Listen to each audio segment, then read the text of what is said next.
This is a continuation of Now It Can Be Told by Philip Gibbs, comprising Part 2, Chapters 1 through 7. Part 2. The School of Courage. Early Days with the New Army. Part 2, Chapter 1. By the time stationary warfare had been established on the Western Front in trench lines from the sea to Switzerland, the British regular army had withered away. That was after the retreat from Mons, the victory of the Marne, the early battles round Ypres, and the slaughter at Neuve-Chapelle. The old Contemptibles were an army of ghosts, whose dead clay was under earth in many fields of France, but whose spirit still carried on as an heroic tradition to those who came after them into those same fields, to the same fate. The only survivors were regular officers taken out of the fighting lines to form the staffs of new divisions, and to train the army of volunteers now being raised at home, and men who were recovering from wounds or serving behind the lines. Those, and non-commissioned officers who were the best schoolmasters of the new boys, the best friends and guides of the new officers, stubborn in their courage, hard and ruthless in their discipline, foul-mouthed according to their own traditions, until they, too, fell in the shambles. It was in March of 1915 that a lieutenant colonel in the trenches said to me, "I am one out of 150 regular officers, still serving with their battalions. That is to say, there are 150 of us left in the fighting lines out of 1,500. That little regular army of ours had justified its pride in a long history of fighting courage. It had helped to save England and France by its own death. Those boys of ours whom I had seen in the first August of the war, landing at Boulogne and marching, as though to a festival, toward the enemy, with French girls kissing them and loading them with fruit and flowers, had proved the quality of their spirit and training. As riflemen they had stupefied the enemy, brought to a sudden check by forces they had despised.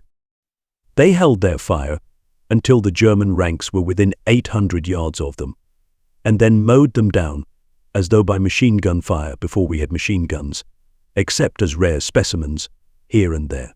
Our horse artillery was beyond any doubt the best in the world at that time. Even before peace came, German generals paid ungrudging tributes to the efficiency of our regular army, writing down in their histories of war that this was the model of all armies, the most perfectly trained. It was spent by the spring of 15. Its memory remains as the last epic of those professional soldiers who, through centuries of English history, took the king's shilling and fought when they were told to fight, and left their bones in far places of the world and in many fields in Europe, and won for the British soldier universal fame as a terrible warrior. There will never be a regular army like that. Modern warfare has opened the arena to the multitude. They may no longer sit in the Colosseum watching the paid gladiators. If there be war, they must take their share of its sacrifice. They must be victims as well as victors. They must pay for the luxury of conquest, hatred, and revenge by their own bodies, and for their safety against aggression by national service. After the first quick phases of the war, this need of national soldiers to replace the professional forces became clear to the military leaders. The territorials who had been raised for home defense were sent out to fill up the gaps, and their elementary training was shown to be good enough as a beginning in the fighting lines. The courage of those territorial divisions who came out first to France was quickly proved, and soon put to the supreme test, in which they did not fail.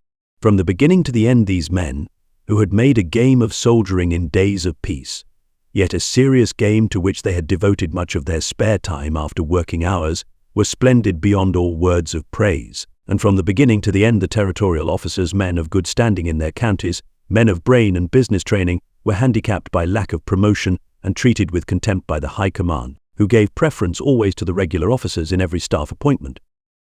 This was natural and inevitable in armies controlled by the old regular school of service and tradition. As a close corporation in command of the machine, it was not within their nature or philosophy to make way for the new type. The Staff College was jealous of its own. Sandhurst and Woolwich were still the only schools of soldiering recognized as giving the right tone to officers and gentlemen fit for high appointment. The cavalry, above all, held the power of supreme command in a war of machines and chemistry and national psychology. I should hate to attack the regular officer. His caste belonged to the best of our blood. He was the heir to fine old traditions of courage and leadership in battle. He was a gentleman whose touch of arrogance was subject to a rigid code of honor which made him look to the comfort of his men first, to the health of his horse second, to his own physical needs last. He had the stern sense of justice of a Roman centurion, and his men knew that though he would not spare them punishment if guilty, he would give them always a fair hearing, with a point in their favor, if possible. It was in their code to take the greatest risk in time of danger, to be scornful of death in the face of their men, whatever secret fear they had, and to be proud and jealous of the honor of the regiment. In action, men found them good, to follow better than some of the young officers of the new army, who had not the same traditional pride, nor the same instinct for command, nor the same consideration for their men, though more easy-going and human in sympathy. So I salute in spirit those battalion officers of the old army who fulfilled their heritage until it was overwhelmed by new forces, and I find extenuating circumstances even in remembrance of the high stupidities, the narrow imagination, the deep, impregnable, intolerant ignorance of staff college men who, with their red tape and their general orders, were the inquisitors and torturers of the new armies. Tout comprendre cs tout pardonner. They were molded in an old system and could not change their cliché. Part 2, Chapter 2. The new army was called into being by Lord Kitchener and his advisers, who adopted modern advertising methods to stir the sluggish imagination of the masses, so that every wall in London and great cities, every fence in rural places, was placarded with picture posters. What did you do in the Great War, Daddy? What will your best girl say if you're not in khaki? Those were vulgar appeals which, no doubt, stirred many simple souls, and so were good enough. It would have been better to let the people know more of the truth of what was happening in France and Flanders, the truth of tragedy, instead of carefully camouflaged communiques, hiding the losses, ignoring the deeds of famous regiments, veiling all the drama of that early fighting by a deliberate screen of mystery, though all was known to the enemy. It was fear of their own people, not of the enemy, which guided the rules of censorship then and later. For some little time the British people did not understand what was happening. How could they know? It appeared that all was going well. Then why worry? Soon there would be the joy bells of peace, and the boys would come marching home again, as in earlier wars. It was only very slowly, because of the conspiracy of silence, that there crept into the consciousness of our people the dim realization of a desperate struggle ahead, in which all their young manhood would be needed to save France and Belgium, and, dear God, England herself. It was as that thought touched one mind and another that the recruiting offices were crowded with young men. Some of them offered their bodies because of the promise of a great adventure, and life had been rather dull in office and factory and on the farce. Something stirred in their blood, an old call to youth. Some instinct of a primitive, savage kind, for open-air life, fighting, killing, the comradeship of hunters, violent emotions, the chance of death, surged up into the brains of quiet boys, clerks, mechanics, miners, factory hands. It was the call of the wild, the hark back of the mind to the old barbarities of the world's dawn, which is in the embryo of modern man. The shock of anger at frightful tales from Belgium, little children with their hands cut off, no evidence for that one, women foully outraged, civilians shot in cold blood, sent many men at a quick pace to the recruiting agents. Others were sent there by the taunt of a girl, or the sneer of a comrade in khaki, or the straight, steady look in the eyes of a father who said, "What about it, Dick? The old country is up against it." It was that last thought which worked in the brain of England's manhood. That was his real call, which whispered to men at the plough quiet, ruminating lads, the peasant type, the yeomen and excited undergraduates in their rooms at Oxford and Cambridge, and the masters of public schools, and all manner of young men, and some, as I know, old in years but young in heart. The old country is in danger. The shadow of a menace was creeping over some little patch of England or of Scotland. "I'd best be going," said the village boy. "Dulcet decorum," said the undergraduate. "I hate the idea, but it's got to be done," said the city-bred man. So they disappeared from their familiar haunts, more and more of them, as the months passed. They were put into training camps, pigged it on dirty straw in dirty barns, were ill-fed and ill-equipped, and trained by hard-mouthed sergeants, tyrants and bullies in a good cause, until they became automata at the word of command, lost their souls, as it seemed, in that grinding machine of military training, and cursed their fate. Only comradeship helped them, not always jolly, if they happened to be a class above their fellows, a moral peg above foul-mouthed slum-dwellers and men of filthy habits, but splendid if they were in their own crowd of decent, laughter-loving, companionable lads. 11 months' training. Were they ever going to the front? The war would be over before they landed in France. Then, at last, they came. Part 2, Chapter 3.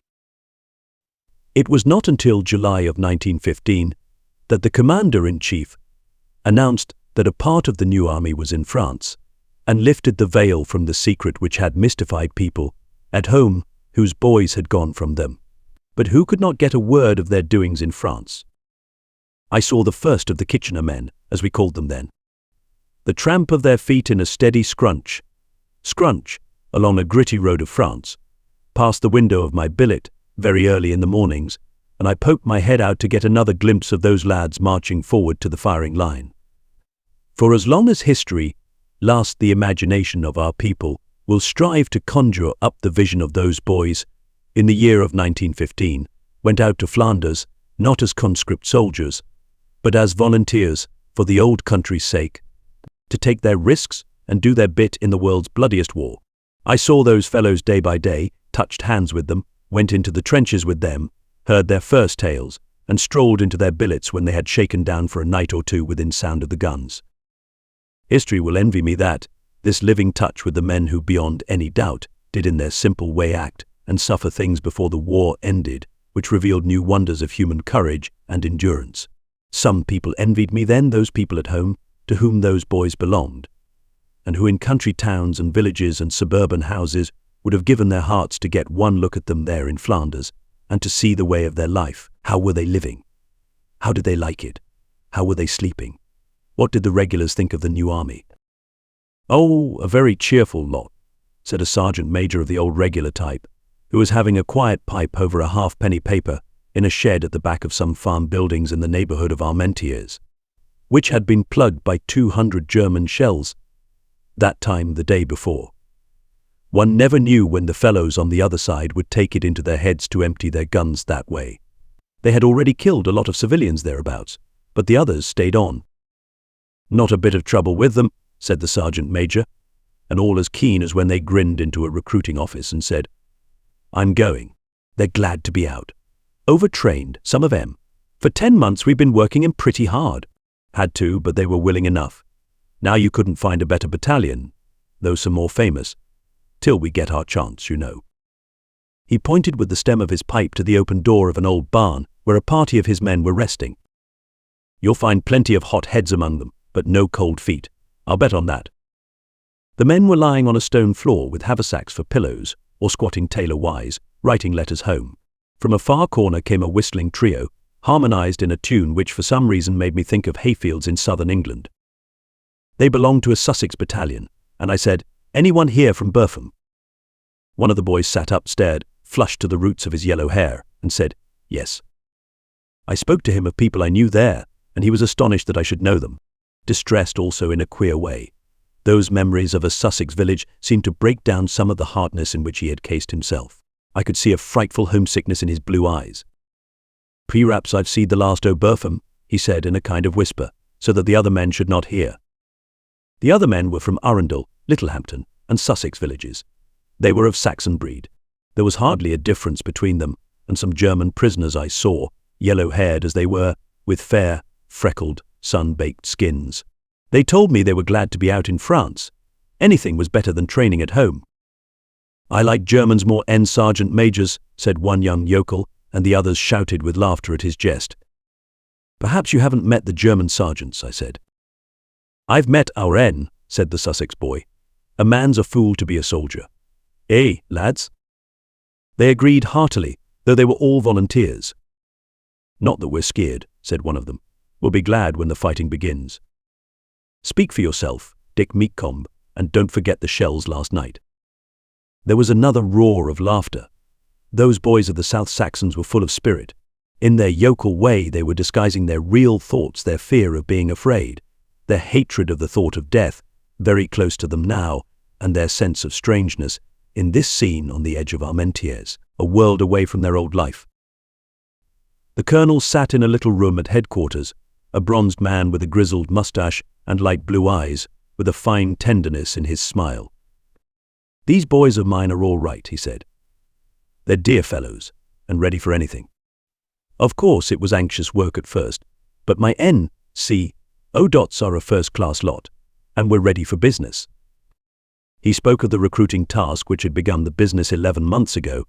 It had not been easy, among all those scattered villages of the southern county. He had gone hunting among the farms and cottages for likely young fellows.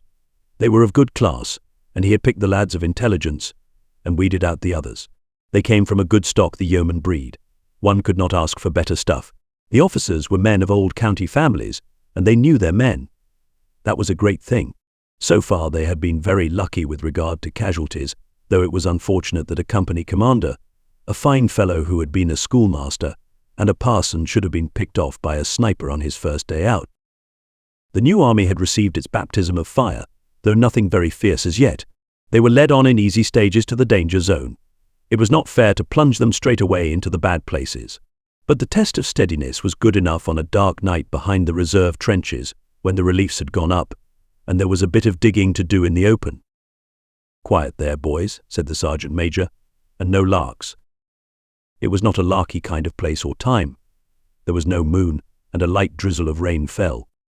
The enemy's trenches were about 1,000 yards away, and their guns were busy in the night, so that the shells came overhead, and lads who had heard the owls hoot in English woods now heard stranger night birds crying through the air, with the noise of rushing wings ending in a thunderclap.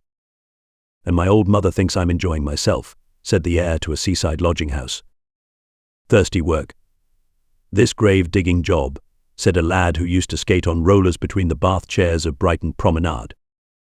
"Can't see much in those shells," said a young man who once sold ladies' blouses in an emporium of a south coast village. "How those newspaper chaps do try to frighten us." He put his head on one side with a sudden jerk. "What's that? Wasps?" A number of insects were flying overhead with a queer, sibilant noise. Somewhere in the darkness there was a steady rattle in the throat of a beast. "What's that, Sergeant?" "Machine guns, my child. Keep your head down, or you'll lose hold of it. Steady there. Don't get jumpy now." The machine gun was firing too high to do any serious damage. It was probably a ricochet from a broken tree which made one of the boys suddenly drop his spade and fall over it in a crumpled way. "Get up, Charlie," said the comrade next to him, and then, in a scared voice, "Oh, Sergeant." "That's all right," said the sergeant major. "We're getting off very likely. You remember what I've been telling you, stretcher this way." They were very steady through the night, this first company of the new army. "Like old soldiers, sir," said the sergeant major when he stood chatting with the colonel after breakfast. It was a bit of bad luck, though not very bad, after all, which made the Germans shell a hamlet into which I went just as some of the new army were marching through to their quarters. These men had already seen what shellfire could do to knock the beauty out of old houses and quiet streets. They had gone tramping through one or two villages to which the enemy's guns had turned their attention, and had received that unforgettable sensation of one's first sight of roofless cottages and great gaps in garden walls and tall houses which have tumbled inside themselves. But now they saw this destruction in the process, and stood very still, listening to the infernal clatter as shells burst at the other end of the street, tumbling down huge masses of masonry and plugging holes into neat cottages and tearing great gashes out of red brick walls. "Funny business," said one of the boys. "Regular Drury Lane melodrama," said another. "Looks as if some of us wouldn't be home in time for lunch," was another comment, greeted by a guffaw along the line. They tried to see the humor of it, though there was a false note in some of the jokes. But it was the heroic falsity of boys whose pride is stronger than their fear, that inevitable fear which chills one when this beastliness is being done. "Not a single casualty," said one of the officers when the storm of shells ended with a few last concussions and a rumble of falling bricks. "Anything wrong with our luck?" Everything was all right with the luck of this battalion of the new army in its first experience of war on the first night in the danger zone. No damage was done even when 2 shells came into one of their billets, where a number of men were sleeping after a hard day and a long march. "I woke up pretty quick," said one of them, "and thought the house had fallen in. I was out of it before the second came." Then I laughed. "I'm a heavy sleeper, you know." He spoke as if I knew his weakness. "My mother bought me an alarm clock last birthday. Perhaps you'll be down for breakfast now," she said. "But a shell is better as a knocker-up." I didn't stop to dress. Death had missed him by a foot or two, but he laughed at the fluke of his escape. K.'s men had not forgotten how to laugh after those 11 months of hard training, and they found a joke in grisly things which do not appeal humorously to sensitive men. "Any room for us there?" asked one of these bronzed fellows as he marched with his battalion past a cemetery where the fantastic devices of French graves rose above the churchyard wall. "Oh, we'll do all right in the open air, all along of the German trenches," was the answer he had from the lad at his side. They grinned at their own wit. Part 2, Chapter 4. I did not find any self-conscious patriotism among the rank and file of the new army. The word itself meant nothing to them. Unlike the French soldier, to whom patriotism is a religion, and who has the name of France on his lips at the moment of peril, our men were silent about the reasons for their coming out and the cause for which they risked their lives. It was not for imperial power. Any allusion to the empire left them stone cold unless they confused it with the Empire Music Hall when their hearts warmed to the name. It was not because they hated Germans, because after a few turns in the trenches many of them had a fellow feeling for the poor devils over the way, and to the end of the war treated any prisoners they took after the killing in hot blood like pet monkeys or tame bears. But for stringent regulations, they would have fraternized with the enemy at the slightest excuse, and did so in the winter of 1914, to the great scandal of Quarter-Quarters. "What's patriotism?" asked a boy of me in Ypres, and there was hard scorn in his voice. Yet the love of the old country was deep down in the roots of their hearts, and, as with a boy who came from the village where I lived for a time, the name of some such place held all the meaning of life to many of them.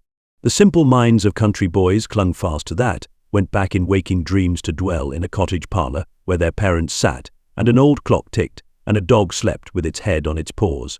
The smell of the fields and the barns, the friendship of familiar trees, the heritage that was in their blood from old yeoman ancestry, touched them with the spirit of England, and it was because of that they fought. The London lad was more self-conscious, had a more glib way of expressing his convictions, but even he hid his purpose in the war under a covering of irony and cynical jests. It was the spirit of the old city and the pride of it which helped him to suffer, and in his daydreams was the clanging of buses from Charing Cross to the Bank, the lights of the embankment reflected in the dark river, the backyard where he had kept his bicycle, or the suburban garden where he had watered his mother's plants. London. Good old London. His heart ached for it sometimes when, a sentry, he stared across the parapet to the barbed wire in no man's land. One night, strolling outside my own billet and wandering down the lane away, I heard the sound of singing coming from a big brick barn on the roadside. I stood close under the blank wall at the back of the building and listened. The men were singing Auld Lang Syne to the accompaniment of a concertina and a mouth organ. They were taking parts, and the old tune, so strange to hear out in a village of France, in the war zone, sounded very well, with deep-throated harmonies. Presently the concertina changed its tune, and the men of the new army sang God Save the King. The first heard it sung 1,000 times or more on royal festivals and tours, but listening to it, then from that dark old barn in Flanders, where a number of K.'s men lay on the straw a night or away from the ordeal of advanced trenches, in which they had to take their turn, I heard it with more emotion than ever before. In that anthem, chanted by these boys in the darkness, was the spirit of England.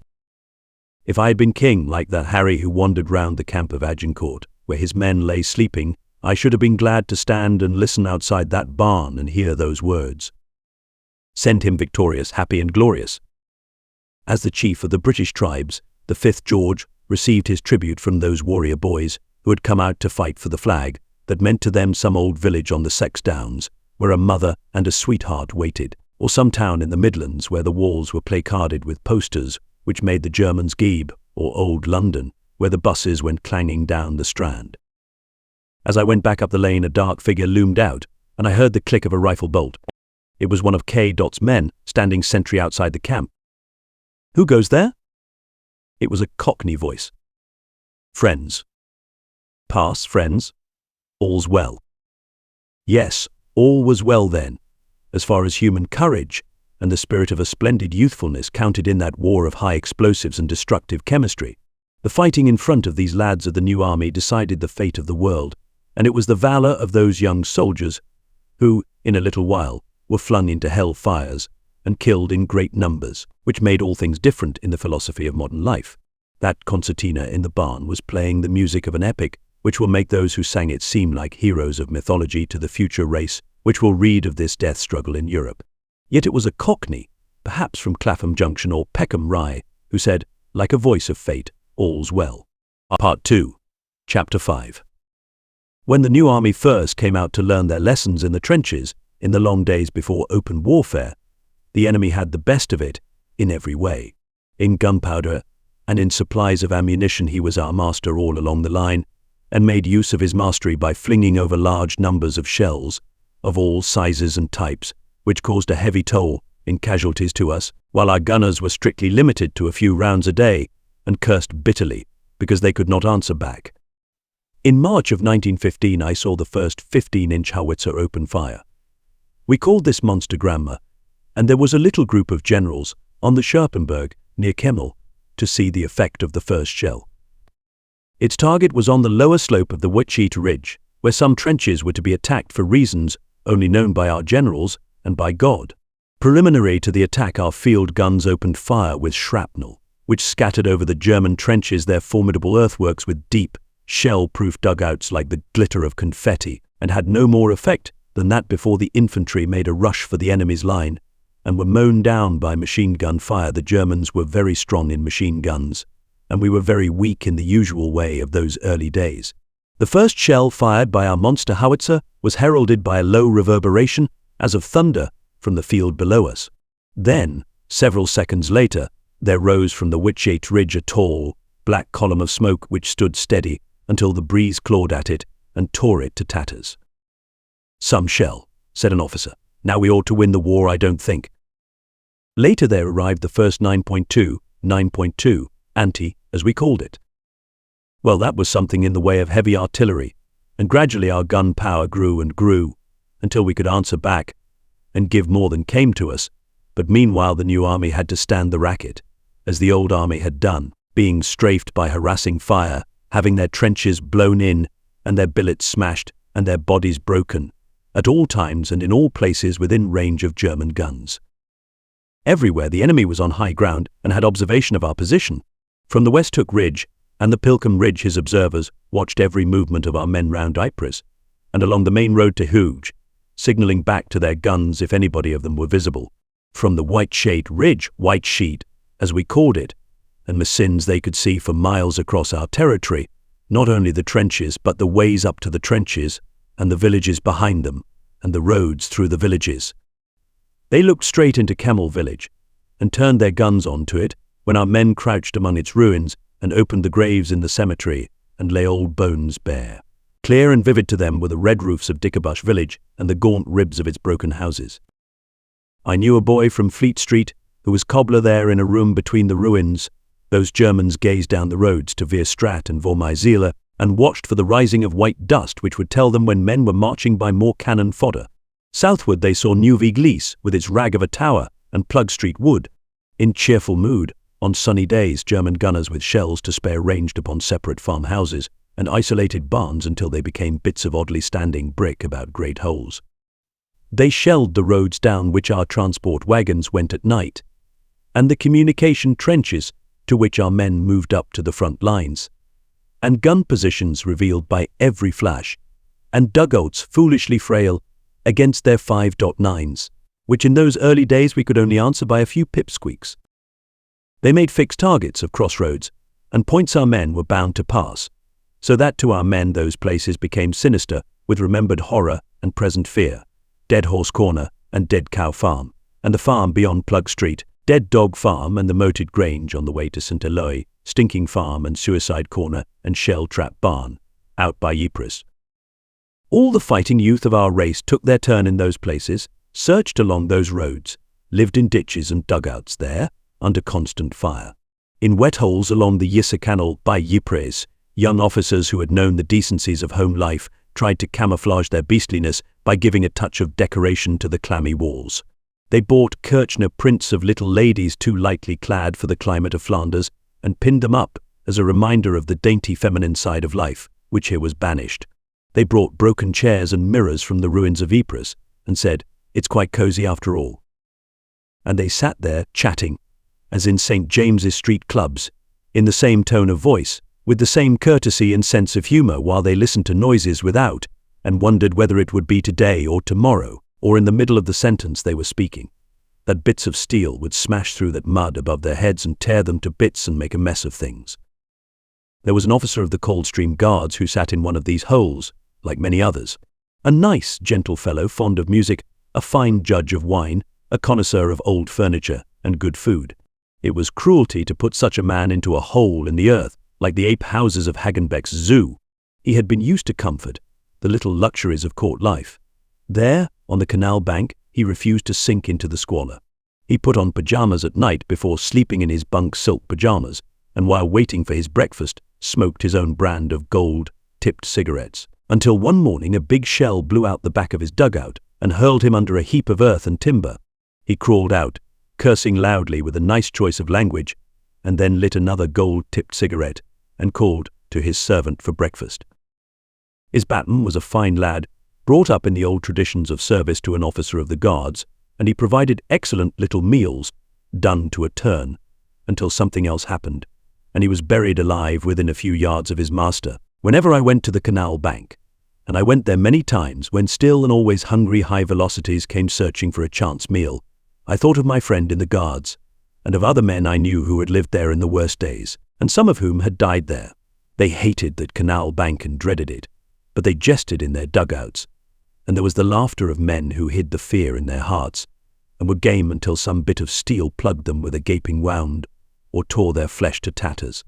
Part 2, Chapter 6. Because the enemy was on the high ground and our men were in the low ground, many of our trenches were wet and waterlogged, even in summer, after heavy rain. In winter they were in bogs and swamps, up by St. Eloi and southward this side of Gomacourt, and in many other evil places. The enemy drained his water into our ditches when he could, with the cunning and the science of his way of war, and that made our men savage. I remember going to the line this side of Fricourt on an August day in 15. It was the 17th of August, as I have it in my diary, and the episode is vivid in my mind, because I saw then the new army, lads learning one of the lessons of war in one of the foulest places. I also learned the sense of humour of a British general, and afterward, not enjoying the joke, the fatalistic valour of officers and men in civil life a year before, who lived with the knowledge that the ground beneath them was mined and charged with high explosives and might hurl them to eternity between the whiffs of a cigarette. We were sitting in the garden of the general's headquarters, having a picnic meal before going into the trenches. In spite of the wasps, which attacked the sandwiches, it was a nice, quiet place in time of war. No shells came crashing in our neighbourhood, though we were well within range of the enemy's guns, and the loudest noise was the drop of an overripe apple in the orchard. Later on, a shrill whistle signalled a hostile airplane overhead, but it passed without throwing a bomb. "You will have a moist time in some of the trenches," said the general, whose boots were finely polished. "The rain has made them rather damp, but you must get down as far as the mine craters. We're expecting the Germans to fire one at any moment, and some of our trenches are only 6 yards away from the enemy. It's an interesting place."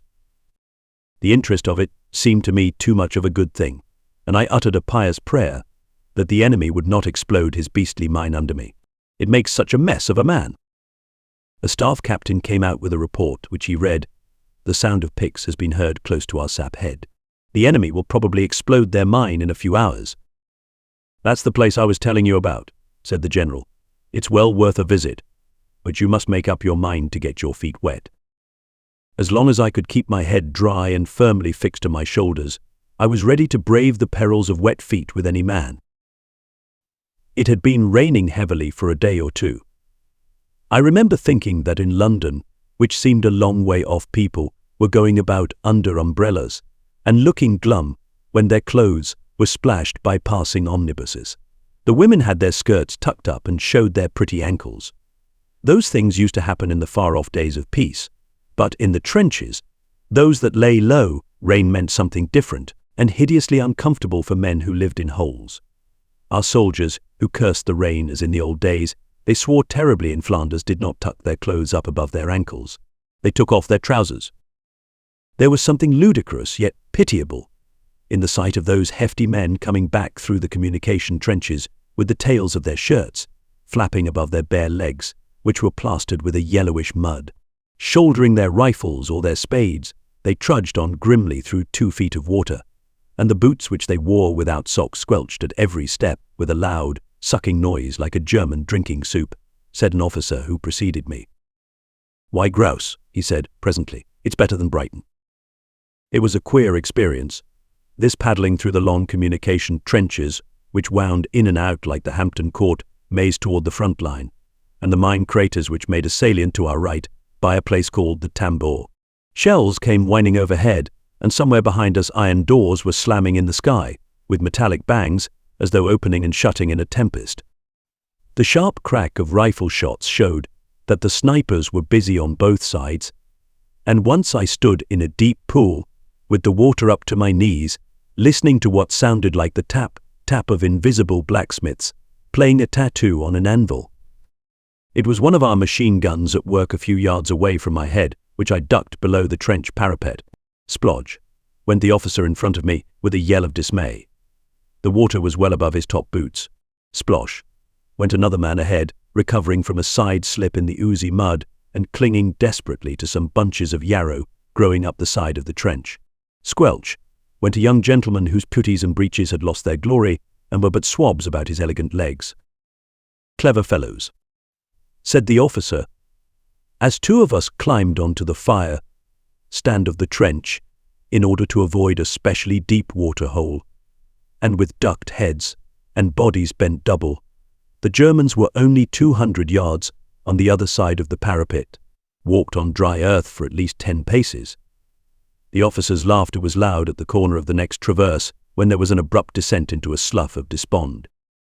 "And I hope they can swim," said an ironical voice from a dugout as the officers passed. They were lying in wet mud in those square burrows, the men who had been working all night under their platoon commanders and were now sleeping and resting in their trench dwellings. As I paddled on, I glanced at those men lying on straw, which gave out a moist smell mixed with the pungent vapors of chloride of lime. They were not interested in the German guns, which were giving their daily dose of hate to the village of Becord-Becordel. The noise did not interrupt their heavy, slumberous breathing. Some of those who were awake were reading novelettes, forgetting war in the eternal plot of cheap romance. Others sat at the entrance of their burrows with their knees tucked up, staring gloomily to the opposite wall of the trench in day dreams of some places betwixt Aberdeen and Hackney Downs. I spoke to one of them and said, "How are you getting on?" He answered, "I'm not getting on. I don't see the fun of this." "Can you keep dry?" "Dry. I'm soaked to the skin." "What's it like here?" "It's hell. The devils blow up mines to make things worse." Another boy spoke. He spoke. "Don't you mind what he says, sir. He's always a gloomy bastard. Doesn't believe in his luck." There were mascots for luck. At the doorways of their dugouts, a woman's face carved in chalk, the name of a girl written in pebbles, a portrait of the king in a frame of withered wild flowers.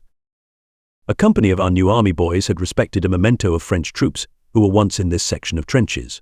It was an altar built into the side of the trench, where mass was said each morning by a soldier priest. It was decorated with vases and candlesticks, and above the altar table was a statue, crudely modelled, upon the base of which I read the words Notre Dame des Tranches, Our Lady of the Trenches. A tablet fastened in the earth wall recorded in French the desire of those who worshipped here. This altar, dedicated to Our Lady of the Trenches, was blessed by the chaplain of the French regiment. The 9th Squadron of the 6th Company recommends its care and preservation to their successors. Please do not touch the fragile statue in trench clay. Our Lady of the Trenches. It was the first time I had heard of this new title of the Madonna, whose spirit, if she visited those ditches of death, must have wept with pity for all those poor children of mankind whose faith was so unlike the work they had to do. From a dugout near the altar there came tinkling music. A young soldier was playing the mandolin to two comrades. "All the latest ragtime," said one of them with a grin. So we paddled on our way, glimpsing every now and then over the parapets at the German lines a few hundred yards away, and at a village in which the enemy was entrenched, quiet and sinister there. The water through which we waded was alive with a multitude of swimming frogs.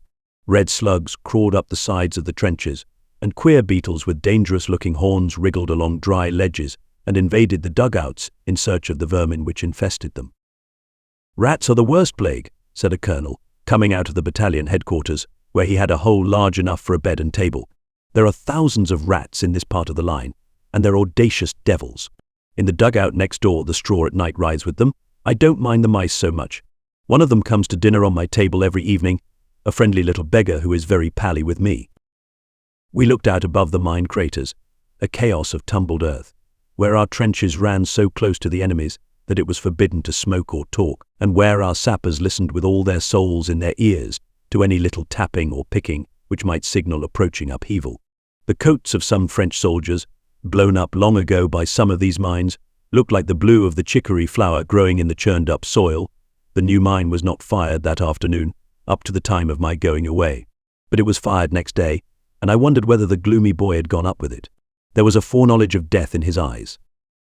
One of the officers had spoken to me privately. "I'm afraid of losing my nerve before the men. It haunts me, that thought. The shelling is bad enough, but it's the mining business that wears one's nerve to shreds. One never knows." I hated to leave him there to his agony. The colonel himself was all nerves, and he loathed the rats as much as the shell fire, and the mining, those big, lean, hungry rats of the trenches, who invaded the dugouts and frisked over the bodies of sleeping men. One young subaltern was in terror of them. He told me how he shot at one, seeing the glint of its eyes in the darkness. The bullet from his revolver ricocheted from wall to wall, and he was nearly court-martialed for having fired. The rats, the lice that lived on the bodies of our men, the water-logged trenches, the shell fire which broke down the parapets and buried men in wet mud, wetter for their blood, the German snipers waiting for English heads, and then the mines. Oh, a cheery little school of courage for the sons of gentlemen. A gentle academy of war for the devil and General Squeers. Part 2, Chapter 7. The city of Ypres was the capital of our battlefields in Flanders from the beginning to the end of the war, and the ground on which it stands, whether a new city rises there, or its remnants of ruin stay, as a memorial of dreadful things, will be forever haunted by the spirit of those men of ours, who passed through its gates to fight in the fields beyond, or to fall within its ramparts. I went through Ypres so many times in early days and late days of the war that I think I could find my way about it blindfold, even now. I saw it first in March of 1915, before the battle, when the Germans first used poison gas and bombarded its choking people, and French and British soldiers, until the city fell into a chaos of masonry. On that first visit I found it scarred by shell fire, and its great cloth hall was roofless and licked out by the flame of burning timbers. But most of the buildings were still standing, and the shops were busy with customers in khaki, and in the grand place were many small booths, served by the women and girls who sold picture postcards and Flemish lace and fancy cakes and soap to British soldiers, sauntering about without a thought of what might happen here in this city, so close to the enemy's lines, so close to his guns. I had tea in a bun shop, crowded with young officers, who were served by two Flemish girls, buxom, smiling, glad of all the English money they were making. A few weeks later the devil came to Ypres. The first sign of his work was when a mass of French soldiers and coloured troops, and English, Irish, Scottish, and Canadian soldiers came staggering through the Lille and Menin gates with panic in their look and some foul spell upon them. They were gasping for breath, vomiting, falling into unconsciousness, and, as they lay, their lungs were struggling desperately against some stifling thing. A whitish cloud crept up to the gates of Ypres with a sweet smell of violets, and women and girls smelled it, and then gasped and lurched as they ran and fell. It was after that, when shells came in hurricane flights over Ypres, smashing the houses and setting them on fire, until they toppled and fell inside themselves. Hundreds of civilians hid in their cellars, and many were buried there. Others crawled into a big drain pipe. There were wounded women and children among them, and a young French interpreter, the Baron de Rosen, who tried to help them, and they stayed there 3 days and nights, in their vomit and excrement and blood, until the bombardment ceased. Ypres was a city of ruin, with a red fire in its heart, where the cloth hall and cathedral smouldered below their broken arches and high ribs of masonry that had been their buttresses and towers. When I went there 2 months later, I saw Ypres as it stood through the years of the war that followed, changing only in the disintegration of its ruin as broken walls became more broken and fallen houses were raked into smaller fragments by new bombardments. For there was never a day for years in which Ypres was not shelled. The approach to it was sinister after one had left Popperinghe and passed through the skeleton of Le Martigny Church, beyond Goldfish Chateau. For a long time Popperinghe was the last link with a life in which men and women could move freely without hiding from the pursuit of death. And even there, from time to time, there were shells from long-range guns, and later, night birds dropping high explosive eggs. Round about Popperinge, by Renninghurst and Lokeren, long convoys of motor wagons, taking up a new day's rations from the railheads, raised clouds of dust which powdered the hedges white. Flemish cart horses with huge fringes of knotted string wended their way between motor lorries and gun limbers. Often the sky was blue above the hop gardens, with fleecy clouds over distant woodlands, and the grey old towers of Flemish churches, and the windmills on Mont Rouge and Mont Neer, whose sails have turned through centuries of peace and strife. It all comes back to me as I write that way to Ypres, and the sounds and the smells of the roads and fields where the traffic of war went up month after month, year after year. That day when I saw it first after the gas attack was strangely quiet, I remember. There was nothing doing, as our men used to say. The German gunners seemed to sleep in the noonday sun, and it was a charming day for a stroll and to talk about the raving madness of war under every old hedge. "What about lunch in Dickebusch on the way up?" asked one of my companions. There were 3 of us. It seemed a good idea, and we walked toward the village, which then they were early days, looked a peaceful spot, with a shimmer of sunshine above its grey thatch and red-tiled roofs. Suddenly one of us said, "Good God." An iron door had slammed down the corridors of the sky, and the hamlet into which we were just going was blotted out by black smoke, which came up from its centre, as though its marketplace had opened up and vomited out infernal vapours. "A big shell, that," said one man, a tall, lean-limbed officer, who later in the war was sniper-in-chief of the British Army. Something enraged him at the sight of that shelled village. "Damn them," he said. "Damn the war. Damn all dirty dogs who smash up life." 4 times the thing happened, and we were glad there had been a minute or so between us and Dickebusch. In Dickebusch, my young cobbler friend from Fleet Street was crouching low, expecting death. The peace of the day was spoiled. There was seldom a real peace on the way to Ypres. The German gunners had wakened up again. They always did. They were getting busy, those house wreckers. The long rush of shells tore great holes through the air. Under a hedge, with our feet in the ditch, we ate the luncheon we had carried in our pockets. "A silly idea," said the lanky man with a fierce, sad look in his eyes. He was Norman Irish, and a man of letters, and a crack shot, and all the boys he knew were being killed. "What's silly?" I asked, wondering what particular foolishness he was thinking of in a world of folly. "Silly to die with a broken bit of sandwich in one's mouth, just because some German fellow, some fat, stupid man a few miles away, looses off a bit of steel in search of the bodies of men with whom he has no personal acquaintance." "Damn silly," I said. "That's all there is to it in modern warfare," said the lanky man. "It's not like the old way of fighting, body to body. Your strength against your enemies, your cunning against his. Now it is mechanics and chemistry. What is the splendor of courage, the glory of youth, when guns kill at 15 miles? Afterward this man went close to the enemy, devised tricks to make him show his head, and shot each head that showed. The guns ceased fire. Their tumult died down, and all was quiet again. It was horribly quiet on our way into Ypres, across the railway, past the red brick asylum, where a cavalry hung unscathed on broken walls, past the gas tank at the crossroads. This silence was not reassuring, as our heels clicked over bits of broken brick on our way into Ypres. The enemy had been shelling heavily for 3/4 of an hour in the morning. There was no reason why he should not begin again. I remember now the intense silence of the Grand Place that day, after the gas attack, when we 3 men stood there looking up at the charred ruins of the Cloth Hall. It was a great solitude of ruin. No living figure stirred among the piles of masonry which were tombstones above many dead. We 3 were like travelers who had come to some capital of an old and buried civilization, staring with awe and uncanny fear at this burial place of ancient splendor, with broken traces of peoples who once had lived here in security. I looked up at the blue sky above those white ruins, and had an idea that death hovered there like a hawk ready to pounce. Even as one of us, not I, spoke the thought, the signal came. It was a humming drone high up in the sky. "Look out," said the lanky man, "Germans." It was certain that 2 birds hovering over the Grand Place were hostile things, because suddenly white puffballs burst all round them, as the shrapnel of our own guns scattered about them. But they flew round steadily in a half-circle until they were poised above our heads. It was time to seek cover, which was not easy to find just there, where masses of stonework were piled high. At any moment things might drop. I ducked my head behind a curtain of bricks as I heard a shrill cooee from a shell. It burst close with a scatter, and a tin cup was flung against a bit of wall, close to where the lanky man sat in a shell hole. He picked it up and said, "Queer," and then smelled it and said, "Queer," again. It was not an ordinary bomb. It had held some poisonous liquid from a German chemist's shop. Other bombs were dropping round as the two hostile airmen circled overhead, untouched still by the following shell bursts.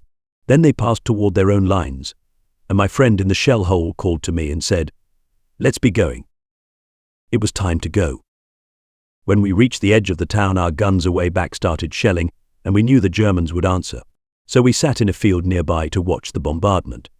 The air moved with the rushing waves which tracked the carry of each shell from our batteries, and over Ypres came the high sing-song of the enemy's answering voice. As the dusk fell, there was a movement out from Vlamertinge, a movement of transport wagons and marching men. They were going up in the darkness through Ypres rations and reliefs. They were the new army men of the West Riding. "Carry on there," said a young officer at the head of his company. Something in his eyes startled me. Was it fear or an act of sacrifice? I wondered if he would be killed that night. Men were killed most nights on the way through Ypres, sometimes a few and sometimes many. One shell killed 31 night, and their bodies lay strewn, headless and limbless, at the corner of the Grande Place. Transport wagons galloped their way through, between bursts of shell fire, hoping to dodge them and sometimes not dodging them. I saw the litter of their wheels and shafts, and the bodies of the drivers, and the raw flesh of the dead horses that had not dodged them. Many men were buried alive in Ypres, under masses of masonry when they had been sleeping in cellars, and were wakened by the avalanche above them. Comrades tried to dig them out, to pull away great stones, to get down to those vaults below from which voices were calling, and while they worked, other shells came and laid dead bodies above the stones which had entombed their living comrades. That happened, not once or twice, but many times in Ypres. There was a town major of Ypres. Men said it was a sentence of death to any officer appointed to that job. I think one of them I met had had 11 predecessors. He sat in a cellar of the old prison, with walls of sandbags on each side of him, but he could not sit there very long at a stretch, because it was his duty to regulate the traffic, according to the shell fire. He kept a visitor's book as a hobby until it was buried under piles of prison, and was a hearty, cheerful soul, in spite of the menace of death, always about him. This concludes the third part of 18 total of Now It Can Be Told by Philip Gibbs, produced by Best Audiobooks for free.